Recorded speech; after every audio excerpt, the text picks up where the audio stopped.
Internautas, esse é o programa Momento Econômico, um patrocínio da ANEFAC, Associação Nacional dos Executivos de Finanças, Administração e Contabilidade. Se você quiser participar, entre no nosso site www.anefac.com.br ou mande um e-mail para o e-mail comunicação@anefac.com.br, comunicação sem acentuação, usando o pleonasmo, né? Todos nós queremos crescer na carreira. É perfeitamente normal. Ou será que a gente percebe que nós estamos no caminho certo ou no caminho errado? Como é que a gente faz essa percepção? Hoje em dia, cada vez mais os profissionais precisam estar interagindo com o que está acontecendo e o mundo está mudando muito rápido. Hoje nós vamos falar com uma especialista em coaching de carreira, a Adriana Saba. Ela é a dona da Oficina da Mudança. Adriana, tudo bem? Tudo bem, Roberto, e você? Tudo bem. Prazer estar aqui com vocês novamente. Adriana, você já comentou isso, mas esse assunto é muito importante. O que nós que queremos fazer uma carreira melhor devemos entender sobre coaching? Um processo de desenvolvimento que está à disposição de todos, né? Ele pode ser contratado por uma pessoa física e pode ser contratado pelas empresas, né, por uma pessoa jurídica, e o objetivo é fazer um trabalho individualizado, sob medida para aquele profissional, tendo em vista um foco em desenvolvimento de carreira, em desenvolvimento de potencialidades. Então, é um processo que acontece, em geral, em médio prazo e que vai focar especificamente nas dificuldades daquele profissional ou na potencialização dos recursos internos que ele já tem. Então, é um recurso sensacional. Lógico que eu sou suspeita para falar, mas ele pode dar uma alavancagem em termos de desenvolvimento bastante significativa. O que é fundamental? Que o profissional que passe pelo coaching esteja disposto, né? Isto é fundamental. A motivação dele é importante, né? E, Adriana, existem vários tipos de coaching? Existem vários tipos de coaching. Os mais comuns são o coaching de carreira, o coaching executivo. Hoje em dia também se fala do life coaching, cujo objetivo é desenvolver algumas competências, né? Então, eu diria que, de alguma forma, o desenvolvimento da pessoa é o foco principal entre todos estes processos. Mas, lógico, a gente tem processos, por exemplo, em que o profissional nos procura e ele quer olhar para a carreira, fazer um balanço daquilo que ele já construiu e fazer um planejamento para o futuro. Muito interessante. Muitas vezes a pessoa nos procura com foco em carreira também, mas quer fazer uma mudança, né? Não estou satisfeito e quero fazer uma mudança, não sei nem para onde. Então, a gente ajuda a verificar qual o foco. E também tem situações em que a pessoa está atuando na empresa e sente que precisa desenvolver alguma competência. Por exemplo, liderança, gestão de pessoas, assertividade. Então, o foco do processo vai ser desenvolver estas competências. Adriana, as pessoas nascem com temperamentos. Eu poderia dizer que o coaching faz com que você conheça melhor o seu temperamento e, com isso, consiga ajustar, adaptar, até para crescer em termos de carreira, em termos profissionais. Está certo isso que eu estou falando? Enfim, eu acho que é uma pergunta muito boa, porque é uma dúvida que as pessoas têm. O que se chama de temperamento, eu diria que é um sinônimo de personalidade. Então, o coaching não vai trabalhar com a estrutura de personalidade.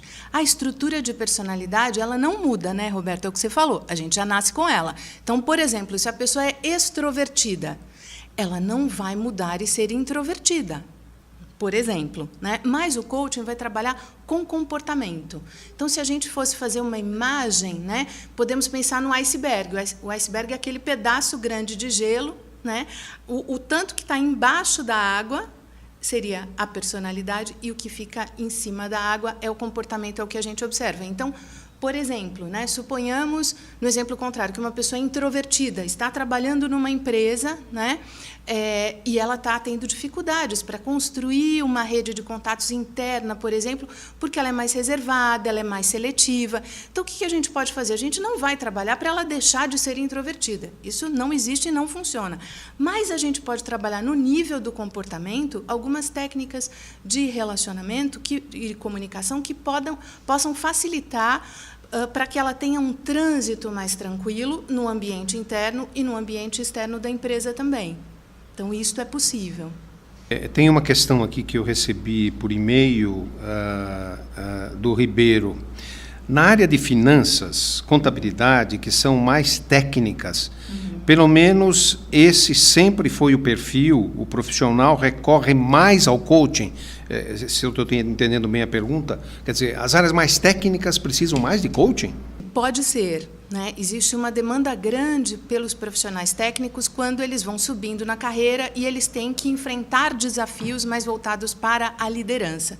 Então, aí realmente é o coaching voltado para desenvolver gestão de pessoas, delegação, uma capacidade de influência maior. Então, isto é muito comum. Agora, eu diria também que o profissional de finanças ele vem mudando o perfil. Então, esse estereótipo, vamos dizer assim, a gente ainda tem aquele profissional mais técnico, mas vem mudando bastante. Então, eu diria que a procura por coaching entre os profissionais da área financeira não é maior e nem menor do que nas outras áreas. Também existe uma procura, vai depender do momento de vida, e do que a pessoa pretende investir em termos de carreira. Você comentou no início, Adriana, que o coaching ajuda, a ferramenta do coaching ajuda a desenvolver algumas habilidades necessárias ou para a liderança ou para certas necessidades na empresa.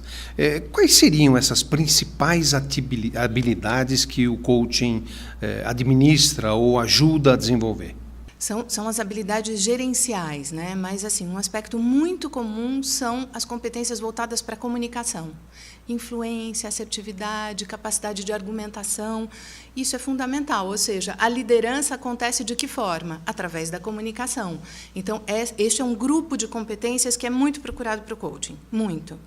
Vai desde a habilidade de falar em público, conduzir uma apresentação, até defender um projeto, por exemplo, que o profissional busca a aprovação dele na empresa.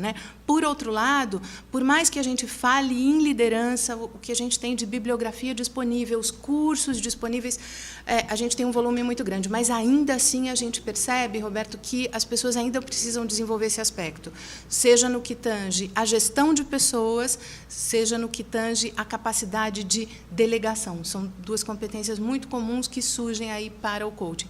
E uma outra, que a gente não mencionou aqui, que é equilíbrio emocional. As pessoas andam muito estressadas, muito cansadas hoje em dia, então a gente tem sido muito procurado também para trabalhar esta questão do equilíbrio emocional, das reações agressivas, da gestão da agressividade. E olha, essa questão do equilíbrio é importantíssimo na tomada de decisão. Quanto mais equilibrado você está, com certeza você vai conseguir ponderar melhor para tomar a decisão. Eu acho que cada profissional submetido ao coaching tem uma reação. Alguns reagem melhor, outros nem tanto, mas, via de regra, o coaching, pela sua experiência, tem trazido resultados fantásticos, não? Como eu falei no início, quando a pessoa realmente está disposta, está disposta a vir para as sessões, fazer os exercícios recomendados, levar para o dia a dia aquilo que a gente discute no coaching, os resultados tendem a ser muito bons. Mas o interesse, a motivação, a vontade da pessoa é fundamental. No começo do coaching no Brasil, Roberto, a gente teve uma certa dificuldade porque nós tínhamos muitos profissionais que eram patrocinados pela empresa para fazer o coaching. Então, a gente teve vários casos em que as pessoas não estavam, de fato, dispostas para fazer o coaching, mas, de repente, não se sentiam à vontade para falar na empresa, não quero fazer. Então, as pessoas vinham para as sessões, mas a gente percebia, ao longo do trabalho, que não havia tanta disposição, tanta disponibilidade para a mudança. É lógico que, nesse caso, a gente vai procurar envolver a pessoa, mas o fundamental é que a pessoa queira. Não existe desenvolvimento à revelia da pessoa. Eu vou dizendo, na hipótese da pessoa física procurar o coaching, não a empresa. Quando que ele deve procurar? Quando ele está insatisfeito na empresa onde ele está? Esta é uma situação muito, muito favorável à busca do coaching. Quando a pessoa está insatisfeita, quando ela não tem energia para ir trabalhar, tem alguma coisa que não está bem. Agora, a gente também, o coaching, ele é muito adequado para uma situação em que a pessoa quer rever, como eu falei, a sua carreira, né? Quero rever a minha carreira, quero fazer um planejamento tendo em vista a perspectiva de futuro, né? Porque carreira a gente precisa sempre ter uma perspectiva tridimensional, né? Passado, presente e futuro.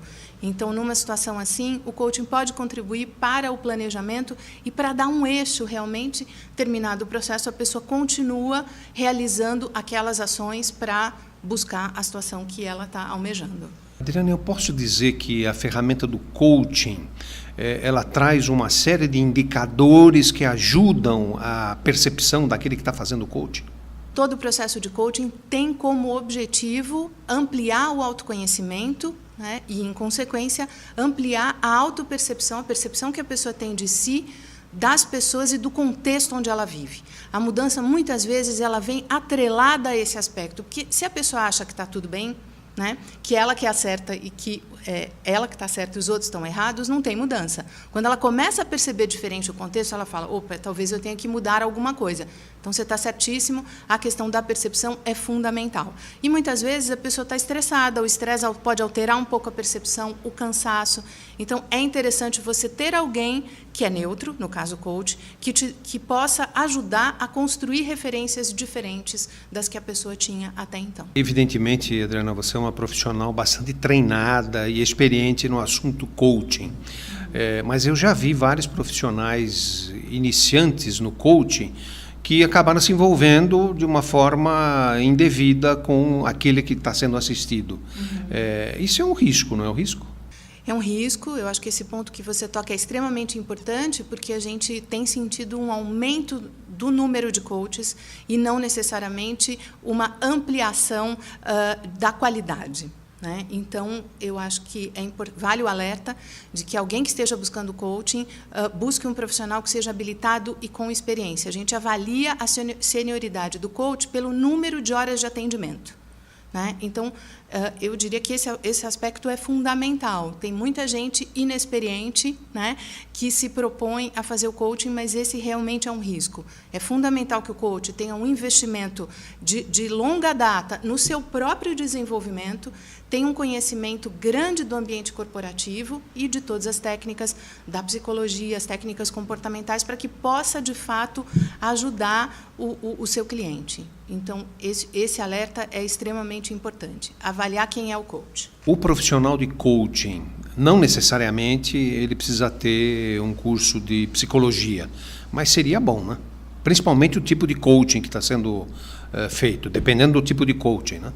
Eu diria, eu sou psicóloga de formação, eu diria que o coach não precisa ter formação em psicologia, mas precisa ter amplos conhecimentos da psicologia. Mesmo que tenha uma outra formação em administração, em economia, em comunicação social, mas ele precisa realmente ter um percurso de desenvolvimento que passe, né, por conhecer bastante as técnicas comportamentais e da psicologia. Isso sem sombra de dúvida. Mesmo aqueles que fazem o coaching financeiro, que também é uma modalidade de coaching. Aí você tocou num ponto importante, porque eu tenho estudado profundamente a psicologia econômica e tenho tido contato com esses profissionais. Eu diria que o coach financeiro, ele precisa conhecer também um pouco de psicologia, né?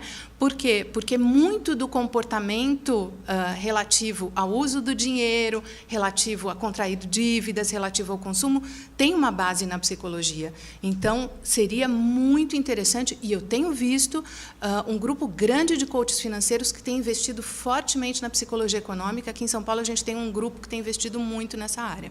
Muito bom, Adriana. Olha, os esclarecimentos excelentes.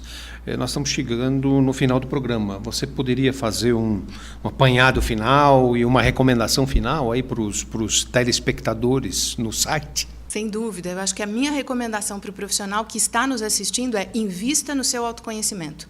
O autoconhecimento é a base fundamental para que você possa se colocar nesse mercado que anda cada vez mais turbulento. Se você se conhecer quais são as suas competências, em que contexto você trabalha melhor, em que contexto você é mais produtivo, você vai ter muito mais chance de sucesso.